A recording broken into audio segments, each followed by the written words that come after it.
नमस्कार, स्वागत है आप सभी का डीडी न्यूज के इस खास बुलेटिन एक्सप्रेस 100 में, जहां हम आपके लिए लेकर आते हैं राजनीति, मनोरंजन, देश, दुनिया, खेल और व्यापार जगत की सभी बड़ी खबरों को एक्सप्रेस यानी फटाफट अंदाज में।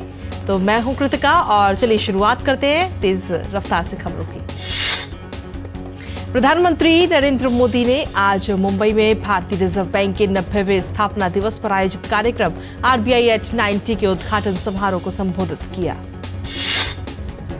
पीएम मोदी ने इस दौरान 90 रुपए का एक सिक्का भी जारी किया। भारतीय रिजर्व बैंक की 90वीं वर्षगांठ पर जारी किए गए इस सिक्के को कोलकाता टकसाल में बनाया गया है।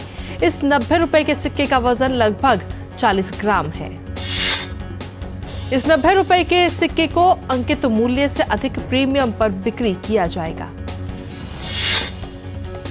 इससे पहले भी 1985 में रिजर्व बैंक की स्वर्ण जयंती पर और 2010 में रिजर्व बैंक की प्लेटिनम जुबली पर भी स्मारक सिक्के जारी हो चुके हैं। पीएम ने बैंकिंग क्षेत्र में बदलाव के लिए सभी से विचार करने की अपील की है। उन्होंने आरबीआई को विकसित भारत के सपने को पूरा करने में एक उपयुक्त संस्था बताया।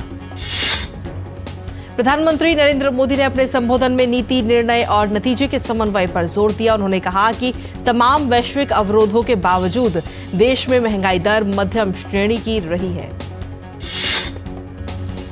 भारतीय रिजर्व बैंक के गवर्नर शक्तिकांत दास ने बताया कि आरबीआई 90 साल पूरे होने पर आगामी वित्त वर्ष में देश विदेश में उपभोक्ता शिक्षा, वित्तीय समावेशन, उपभोक्ता सुरक्षा आदि विषयों पर कई कार्यक्रमों का आयोजन करेगा। भारतीय रिजर्व बैंक की स्थापना 1 अप्रैल 1935 को हुई थी और ये आज अपने 90वें वर्ष में प्रवेश कर गया है। लोकसभा चुनाव को लेकर बनाई गई भाजपा की घोषणा पत्र समिति की आज पहली बैठक होगी। पार्टी के वरिष्ठ नेता राजनाथ सिंह की अध्यक्षता में 27 सदस्यीय समिति घोषणा पत्र से जुड़े मुद्दों पर चर्चा करेगी। भाजपा की घोषणा पत्र समिति का काम भाजपा के संकल्प पत्र में शामिल होने वाले मुद्दों और वादों की पहचान करना है। वित्त मंत्री निर्मला सीतारमण समिति के संयोजक हैं, जबकि पीयूष गोयल को सह संयोजक बनाया गया है। प्रधानमंत्री मोदी ने इस बार लोकसभा चुनाव में 400 से ज्यादा सीटें जीतने का नारा दिया है। माना जा रहा है कि गरीब, युवा, महिला और किसान के लिए प्रधानमंत्री के विजन को ध्यान में रखते हुए पार्टी के संकल्प पत्र में इन वर्गों के लिए बड़े वादे किए जा सकते हैं। प्रवर्तन निदेशालय ने दिल्ली के मुख्यमंत्री अरविंद केजरीवाल को आज राउज एवेन्यू कोर्ट में पेश किया। कोर्ट ने आबकारी घोटाले में गिरफ्तार अरविंद केजरीवाल की न्यायिक हिरासत को 15 अप्रैल तक के लिए बढ़ा दिया है। कोर्ट में ईडी ने एक बार फिर अरविंद केजरीवाल की हिरासत अवधि बढ़ाने की मांग की। इससे पहले पिछली सुनवाई गुरुवार को हुई थी, जब अरविंद केजरीवाल की 10 दिन की रिमांड पूरी हो गई थी। इससे पहले गुरुवार को ईडी की टीम ने केजरीवाल को दिल्ली के राउज एवेन्यू कोर्ट में पेश किया था। कोर्ट में हुई सुनवाई के बाद अदालत ने अरविंद केजरीवाल को 5 दिन की ईडी रिमांड पर भेज दिया था। भाजपा के वरिष्ठ नेता और केंद्रीय गृह मंत्री अमित शाह के राजस्थान दौरे का आज दूसरा दिन है। अमित शाह आज जोधपुर में लोकसभा संयुक्त कोर कमेटी की बैठक में हिस्सा लेंगे।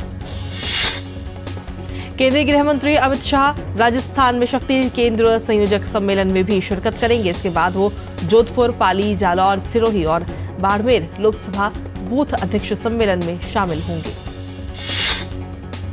केंद्रीय गृह मंत्री अमित शाह दोपहर बाद जोधपुर से दिल्ली के लिए रवाना हो जाएंगे। इससे पहले कल भाजपा के वरिष्ठ नेता अमित शाह ने लोकसभा चुनाव के मद्देनजर जयपुर में संगठन के नेताओं के साथ बैठकें की और सीकर में रोड शो किया। कांग्रेस की केंद्रीय चुनाव समिति की बैठक में ओडिशा और बिहार के लोकसभा प्रत्याशियों के चयन को लेकर चर्चा हुई। इस बैठक में पार्टी अध्यक्ष मल्लिकार्जुन खड़गे, कांग्रेस संसदीय दल की नेता सोनिया गांधी और पार्टी महासचिव केसी वेणुगोपाल सहित प्रमुख नेताओं ने हिस्सा लिया। बिहार में कांग्रेस महागठबंधन का हिस्सा है। यहां आरजेडी और लेफ्ट के साथ मिलकर पार्टी चुनाव लड़ रही है। बिहार की कुल 40 लोकसभा में से कांग्रेस 9 सीट पर चुनाव लड़ रही है। महागठबंधन में हुई सीटों के बंटवारे पर बिहार की पूर्णिया लोकसभा सीट को लेकर अब भी संशय बरकरार है। कांग्रेस में अपनी पार्टी का विलय कर चुके पप्पू यादव पूर्णिया में बिना टिकट लिए खुद को उम्मीदवार घोषित कर चुके हैं, जबकि आरजेडी की ओर से बीमा भारती महागठबंधन की प्रत्याशी हैं। कांग्रेस ने उत्तर प्रदेश के लिए अपने स्टार प्रचारकों की सूची जारी कर दी है। इसमें सोनिया गांधी, कांग्रेस अध्यक्ष मल्लिकार्जुन खड़गे, राहुल गांधी, प्रियंका गांधी वाड्रा के अलावा कई अन्य नेता शामिल हैं। यूपी के लिए कांग्रेस के स्टार प्रचारकों की सूची में 40 नामों को जगह दी गई। कर्नाटक के नेता सिद्धार्थ मैया, डीके शिव कुमार, दिग्विजय सिंह, सचिन पायलट, दीपेंद्र सिंह हुड्डा, राज बब्बर, अलका लांबा, भूपेश बघेल सहित कई अन्य नेता उत्तर प्रदेश के चुनाव अभियान में नजर आएंगे। लोकप्रिय उड़िया फिल्म स्टार और पूर्व बीजेडी विधायक आकाश दास नायक ने नवीन पटनायक का साथ छोड़ दिया है। भुवनेश्वर में ओडिशा बीजेपी के अध्यक्ष मनमोहन सामल की उपस्थिति में भाजपा में शामिल हुए। आकाश दास नायक ने कहा कि वो ओडिशा के लोगों की सेवा करने के लिए भाजपा में शामिल हुए हैं। खास बात यह है कि भाजपा ने अभी तक ओडिशा में अपने विधायक उम्मीदवारों की घोषणा नहीं की है। एक्टिंग से पॉलिटिक्स में आए आकाश 2014 में बीजेडी के टिकट पर जाजपुर जिले की कोरई विधानसभा सीट से विधायक चुने गए थे, लेकिन 2019 में पार्टी ने उन्हें टिकट नहीं दिया। छिंदवाड़ा के मेयर विक्रम आहाके आज भाजपा में शामिल हो गए। मध्य प्रदेश के मुख्यमंत्री डॉक्टर मोहन यादव और प्रदेश अध्यक्ष व सांसद विष्णुदत्त शर्मा की मौजूदगी में कमलनाथ के करीबी विक्रम आहाके ने भाजपा की सदस्यता ग्रहण की। विक्रम आहाके के अलावा छिंदवाड़ा नगर निगम के सभापति प्रमोद शर्मा, अनुसूचित जाति विभाग के जिलाध्यक्ष सिद्धांत, पूर्व एनएसयूआई जिला अध्यक्ष आशीष साहू सहित कई लोग भाजपा में शामिल हुए। पश्चिम बंगाल के जलपाईगुड़ी जिले में भारी तूफान के कारण 5 लोगों की मौत हो गई और 100 से ज्यादा लोग घायल हो गए। अधिकारियों के अनुसार तेज हवाओं के कारण जिले के कई हिस्सों और आसपास के इलाकों में कई पेड़ गिर गए और मकान भी क्षतिग्रस्त हो गए। जलपाईगुड़ी के पुलिस अधीक्षक खंडवाले उमेश गणपत ने बताया कि मौसमी तूफान के साथ ओलावृष्टि हुई, जिससे जलपाईगुड़ी के कई हिस्सों में पेड़ उखड़ गए और घरों को नुकसान पहुंचा। नागरिक प्रशासन, पुलिस और आपदा प्रबंधन के कर्मियों को राहत कार्य के लिए तैनात किया गया है। क्षेत्र में त्वरित प्रतिक्रिया टीमों क्यूआरटी को राहत कार्यों में लगाया गया है और प्रभावित लोगों को सुरक्षित स्थानों पर पहुंचाया गया है। वहीं घायलों को इलाज के लिए अस्पताल में भर्ती कराया गया है। प्रधानमंत्री नरेंद्र मोदी ने पश्चिम बंगाल के जलपाईगुड़ी जिले के कुछ हिस्सों में आए तूफान के कारण हुई जनहानि पर शोक व्यक्त किया है और अधिकारियों से प्रभावित लोगों को उपयुक्त सहायता सुनिश्चित करने का भी निर्देश दिया है। पीएम मोदी ने सोशल मीडिया प्लेटफॉर्म एक्स के जरिए कहा कि पश्चिम बंगाल के जलपाईगुड़ी मैनागुड़ी इलाके में तूफान से प्रभावित हुए लोगों के प्रति मेरी संवेदनाएं, अपने प्रियजनों को खोने वालों के प्रति मेरी संवेदनाएं। पीएम ने अपने एक्स पोस्ट में लिखा कि अधिकारियों से घटना के संबंध में बात की और उन्हें भारी बारिश से प्रभावित लोगों को उपयुक्त सहायता सुनिश्चित करने के लिए कहा। देश के 4 राज्यों पश्चिम बंगाल, असम, मिजोरम और मणिपुर में कल अचानक आए तूफान और बारिश से काफी तबाही मची है। असम के गुवाहाटी में गोपीनाथ बोरदोलोई इंटरनेशनल एयरपोर्ट पर तेज बारिश में काफी नुकसान हुआ। एयरपोर्ट की छत का एक हिस्सा गिर गया। पश्चिम बंगाल के राज्यपाल सीवी आनंद बोस जलपाईगुड़ी में तूफान प्रभावित इलाकों का दौरा करेंगे और उन्होंने कहा कि उनकी राष्ट्रीय संसाधन प्रबंधन प्राधिकरण के सदस्यों और सचिव से विस्तृत चर्चा हुई। उनसे जरूरत पड़ने पर सुदृढ़ीकरण और सामग्री की आपूर्ति करने का भी अनुरोध किया गया है। ज्ञानवापी परिसर में मौजूद व्यास जी तहखाने में पूजा अर्चना के खिलाफ मुस्लिम पक्ष की याचिका पर सुप्रीम कोर्ट आज सुनवाई करेगा। इस साल 31 जनवरी को वाराणसी जिला अदालत के फैसले के बाद व्यास जी तहखाने में पूजा शुरू की गई थी। मध्य प्रदेश में थार की ऐतिहासिक भोजशाला में आज लगातार 11वें दिन सर्वे का काम जारी है। भारतीय पुरातत्व सर्वेक्षण विभाग की टीम आज अपने निर्धारित समय अनुसार भोजशाला पहुंची और सर्वे का काम शुरू कर दिया। इसी बीच मुस्लिम पक्ष द्वारा सुप्रीम कोर्ट में लगाई याचिका पर आज सुनवाई भी होगी। इस सुनवाई में मुख्य रूप से मुस्लिम पक्ष ने मांग की है कि सर्वे पर रोक लगाई जाए। प्रधानमंत्री नरेंद्र मोदी ने ओडिशा दिवस की शुभकामनाएं दी हैं। उन्होंने सोशल मीडिया प्लेटफॉर्म एक्स पर अपने संदेश में कहा कि सभी को उत्कल दिवस की हार्दिक शुभकामनाएं। ये दिन हमें ओडिशा की समृद्ध संस्कृति और विरासत की याद दिलाता है। सैन्य कमांडरों के 2 दिवसीय सम्मेलन का आज से नई दिल्ली में आयोजन हो रहा है। वर्चुअल मोड में यह सम्मेलन 28 मार्च से जारी है। कच्छथीवो मुद्दे पर विदेश मंत्री डॉक्टर एस जयशंकर ने प्रेस वार्ता कर कांग्रेस पर सीधा निशाना साधा। उन्होंने कहा कि कच्छतीवू पर 1974 और 1976 में 2 समझौते हुए और हम जानते हैं कि ये किसने किया, बल्कि ये भी कि इसे किसने छुपाया। अप्रैल महीने के पहले दिन भारतीय बाजार बढ़त के साथ खुले। निफ्टी शुरुआती कारोबार में 22,450 से ऊपर रहा, तो वहीं सेंसेक्स 441.65 अंक से ऊपर 74,093 पर रहा। आरबीआई के गवर्नर शक्तिकांत दास की अध्यक्षता वाली एमपीसी की 3 दिवसीय बैठक 3 अप्रैल से शुरू होगी। 5 अप्रैल को की जाएगी मौद्रिक नीति समीक्षा की घोषणा। लंबे समय से आरबीआई द्वारा रेपो रेट में नहीं की गई है कटौती। पीडब्ल्यूसी इंडिया के प्रमुख आर्थिक परामर्शदाता रानेन बनर्जी ने कहा कि उभरती अर्थव्यवस्थाओं में कुछ केंद्रीय बैंकों ने नीतिगत दरों में कटौती शुरू कर दी है। केंद्रीय अप्रत्यक्ष कर और बीमा शुल्क बोर्ड ने केंद्रीय जीएसटी अधिकारियों के लिए जारी किए दिशा निर्देश। औद्योगिक घराने और मल्टीनेशनल कंपनियों को मिली राहत। जीएसटी के क्षेत्रीय अधिकारियों को अब किसी भी बड़े औद्योगिक घराने या प्रमुख मल्टीनेशनल कंपनी के खिलाफ जांच शुरू करने से पहले लेनी होगी अपने क्षेत्रीय प्रधान मुख्य आयुक्तों की मंजूरी। भारतीय एयरटेल समूह की कंपनी टेलीसोनिक नेटवर्क्स को इनपुट टैक्स क्रेडिट का दावा करने में कथित अनियमितता के लिए लगाया गया 2,19,873 रुपए का जुर्माना। भारतीय एयरटेल ने कहा कि बेंगलुरु में सहायक वाणिज्यिक कर आयुक्त के कार्यालय ने कंपनी की एक अनुषंगी कंपनी के खिलाफ केंद्रीय माल और सेवा कर अधिनियम के तहत एक आदेश पारित किया है। और बुलेटिन में खबरों का सिलसिला लगातार जारी। फिलहाल वक्त एक छोटे से ब्रेक का है, आप बने रहिए हमारे साथ।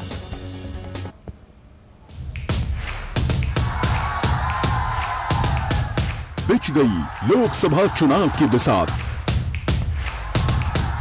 बढ़ गया सियासी घमासान। केंद्र में किसकी बनेगी सरकार?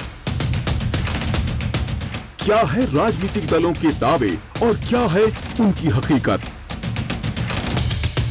हर राज्य की चुनावी खबर और जनता के मुद्दे, होगा चुनाव से जुड़ी हर खबर का अपडेट। देश के कोने कोने में मौजूद हमारे संवाददाताओं से देखिए जनादेश हर शाम 7 बजे सिर्फ डीडी न्यूज पर। पर्यावरण संरक्षण का जज्बा, कोई कर रहा है वृक्षारोपण तो कोई पक्षियों को बचाने के कर रहा है प्रयास। शिक्षा की ऐसी अनूठी मुहिम कि बेटियां ही बन गई हैं अपनी माओ की शिक्षक। तो विलुप्त हो रही नदियों को बचाने के लिए जन सहभागिता से हो रहे हैं प्रयास। होंगी और भी अच्छी खबरें, देखिए मेरे साथ गुड न्यूज जज्बा इंडिया का। और फिर से स्वागत आप सभी का। वापस रुक करते हैं एक्सप्रेस 100 का। आईटी सर्विस कंपनी इंफोसिस को आयकर विभाग से 6,329 करोड़ रुपए की रिफंड की उम्मीद। इंफोसिस ने कहा कि उसे तिमाही के दौरान आकलन वर्ष 7-8 से 15-16, 17-18 और 18-19 के लिए आयकर विभाग से आदेश मिले। चालू वित्त वर्ष में केंद्र सरकार ने अपनी कंपनियों से मिलने वाले डिविडेंड में 63,000 करोड़ रुपए के आंकड़े को पार किया। सार्वजनिक क्षेत्र की बिजली कंपनी एनटीपीसी ने कहा कि उसने वित्त वर्ष 2023-24 में 422 अरब यूनिट बिजली का उत्पादन किया। सरकार ने रिलायंस इंडस्ट्रीज के गहरे समुद्र के D6 ब्लॉक जैसे कठिन क्षेत्रों से उत्पादित प्राकृतिक गैस की कीमत में मामूली कटौती की। औषधि और ऊर्जा जैसे कारोबार में शामिल टोरेंट समूह के मेहता परिवार ने यूएनएम फाउंडेशन को अगले 5 वर्षों में 5,000 करोड़ रुपए दान करने की घोषणा की है। भारत में इलेक्ट्रिक परिवहन को बढ़ावा देने के लिए 500 करोड़ रुपए की नई योजना आज से लागू होगी और जुलाई के अंत तक जारी रहेगी। देश में इलेक्ट्रिक वाहनों को तेजी से अपनाने और विनिर्माण कार्यक्रम का दूसरा चरण 31 मार्च 2024 को समाप्त हो रहा है। एचडीएफसी बैंक ने HDFC education and development services private limited में अपनी 100% हिस्सेदारी बेचने का ऐलान किया। रियल एस्टेट सलाहकार एनारॉक ने कहा कि जनवरी-मार्च तिमाही में गुरुग्राम में आवास की बिक्री सालाना आधार पर 12% घटी है। देश में 150 करोड़ रुपए से ज्यादा निवेश वाली 443 इंफ्रास्ट्रक्चर प्रोजेक्ट की लागत में फरवरी महीने में 4.92 लाख करोड़ रुपए की वृद्धि हुई। रिपोर्ट के अनुसार देरी वाली 764 परियोजनाओं में औसत विलंब 36.27 महीने का है। परियोजनाओं में देरी, भूमि अधिग्रहण में विलंब, वन और पर्यावरण मंजूरी में देरी समेत अन्य कारणों से हुई है। मिस्र की राजधानी काहिरा में गजा में युद्ध विराम के सिलसिले में इजरायल और हमास के बीच वार्ता हो रही है। हमले में दर्जनों फिलिस्तीनियों के मारे जाने की सूचना है। मरने वालों में हमास के 4 वरिष्ठ नेता भी शामिल हैं। मिस्र और कतर के मध्यस्थता में चल रही वार्ता में 40 इजरायली बंधकों की रिहाई के बदले में 6 हफ्ते के युद्ध विराम पर वार्ता जारी है। CNN के अनुसार पॉप ने इजराइल हमास युद्ध में तत्काल युद्ध विराम के लिए अपनी अपील दोहराई। इजराइल के प्रधानमंत्री बेंजामिन नेतन्याहू की हर्निया की सर्जरी सफल रही। देर रात ऑपरेशन के बाद यरूशलेम के हाजासा अस्पताल एन केरेम के डॉक्टरों ने ये जानकारी दी कि प्रधानमंत्री नेतन्याहू अब बिल्कुल ठीक हैं। अस्पताल के जनरल सर्जरी के निदेशक और सर्जन प्रोफेसर एलोन ने एक बयान में कहा कि पीएम नेतन्याहू होश में हैं, ठीक हो रहे हैं और उन्होंने अपने परिवार के साथ बातचीत भी की है।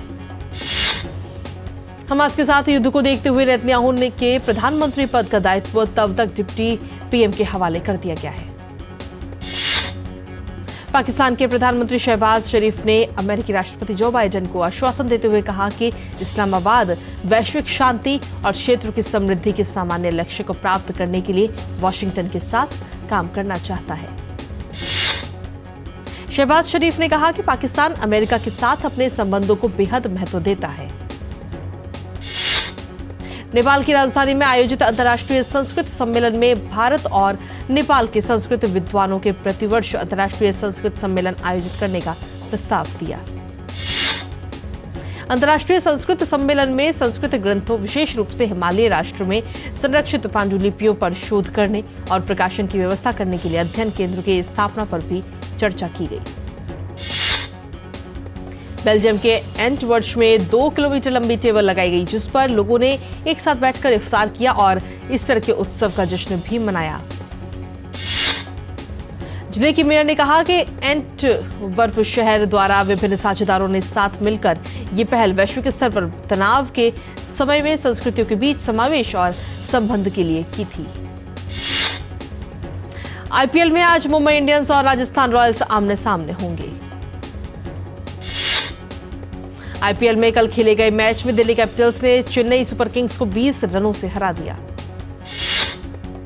बाबर आजम एक बार फिर पाकिस्तान के कप्तान बन गए हैं। बाबर सीमित ओवरों में पाकिस्तान की कमान संभालेंगे। यानिक सिनर ने ग्रिगोर दिमित्रोव को हराकर मायामी ओपन का पुरुष एकल खिताब जीत लिया। इंग्लिश प्रीमियर लीग में रविवार को आर्सेनल और मैन सिटी के बीच खेला गया मैच गोलरहित ड्रॉ रहा। लिवरपूल की टीम ने प्रीमियर लीग में सप्ताह का अंत शीर्ष पर रहते हुए किया। लिवरपूल के मैनेजर यर्गेन क्लॉप ने ब्राइटन के खिलाफ मैच के बाद उनके मैनेजर रॉबर्टो को गले लगाया। रियल मैड्रिड ने चैंपियंस लीग में मैन सिटी से भिड़ने से पहले जीत दर्ज करने में कामयाबी पाई। 10 खिलाड़ियों के साथ खेल रही पेरिस सेंट जर्मेन ने मार्से हराने में कामयाबी पाई। सेल्टिक की टीम स्कॉटिश प्रीमियरशिप में फिर से शीर्ष पर आ गई है। न्यूकासल के कप्तान जमाल लासल्स 6 से 9 महीने तक मैदान से दूर रहेंगे। आर्सेनल के मिडफील्डर फ्रिदा मानम की हालत अब स्थिर है। फ्रिदा चेल्सी के खिलाफ खेले गए वुमेन्स लीग कप फाइनल के दौरान बेहोश हो गई थी। जर्मनी के गोल्फर स्टीफन जैगर ने ह्यूस्टन ओपन के रूप में अपना पहला पीजीए टूर खिताब जीता। गोल्फर नेली कोर्दा ने एलपीजीए टूर पर तीसरी जीत दर्ज की। ओलंपिक की तैयारी में जुटे पेरिस में ईस्टर का पर्व भी ओलंपिक्स में अछूता नहीं रहा। शहर के मशहूर चॉकलेट स्टोर्स ने ईस्टर के लिए ओलंपिक थीम के चॉकलेट एग्स तैयार किए। अजय देवगन स्टार फिल्म शैतान सिनेमाघरों में धमाल मचाने के बाद अजय की फिल्म ओटीटी पर खौफ फैलाने आ रही है। फिल्म 3 मई को नेटफ्लिक्स पर रिलीज होगी। कृति सेनन, करीना कपूर और तब्बू की कॉमेडी ड्रामा फिल्म क्रू ने रिलीज के तीसरे दिन बॉक्स ऑफिस पर 29.25 करोड़ रुपए की कमाई की। एक्ट्रेस कृति सेनन को फिल्म क्रू के लिए काफी सराहना मिल रही है। ऋतिक रोशन और उनकी एक्स वाइफ सुजैन खान ने अपने बड़े बेटे रेहान रोशन का 18वां जन्मदिन मनाया। सदी के महानायक अमिताभ बच्चन की फिल्म शू बाइट कभी रिलीज नहीं हो पाई। सुजीत सरकार के निर्देशन में बनी ये फिल्म विवादों के चलते इतने वर्षों में सिनेमाघरों तक नहीं पहुंच पाई। अमेरिकी राजदूत एरिक गार्सेटी ने शाहरुख खान से कुछ दिनों पहले हुई मुलाकात की यादें ताजा की। उन्हें इस बात की जानकारी नहीं थी कि देश भर में शाहरुख खान के लिए कितना प्यार है। एक्ट्रेस ऋचा चड्ढा ने upcoming period drama Heeramandi the diamond बाजार को लेकर खुलासा किया। उन्होंने कहा कि कैसे फिल्म मेकर संजय लीला भंसाली ने सीरीज में वास्तविकता की झलक पेश करने के लिए वेशभूषा पर काम किया है। सोनाक्षी सिन्हा हाल ही में विशाल मिश्रा के कॉन्सर्ट में पहुंची थी, जिस पर उन्होंने अपना रिएक्शन दिया। सोनाक्षी ने अपने दोस्त और सिंगर विशाल मिश्रा की तारीफ की और कहा कि बचपन में king of pop Michael Jackson के म्यूजिक कंसर्ट के बाद वो अब बॉलीवुड गायक के कार्यक्रम में शामिल हुई हैं। सोनू सूद अपनी आने वाली फिल्म फतेह के लिए पूरी तरह से तैयार है। इसे उन्होंने फिल्म को एक जबरदस्त एक्शन फिल्म बताया। फिल्म निर्माता मधुर भंडारकर ने थाईलैंड में अपने ट्रैवल लाइफ की एक झलक दी और कहा कि वो द लैंड ऑफ स्माइल्स का आनंद ले रहे हैं। और इसी के साथ फिलहाल एक्सप्रेस न्यूज में इतना ही। मुझे और हमारी पूरी टीम को दीजिए अनुमति। नमस्कार।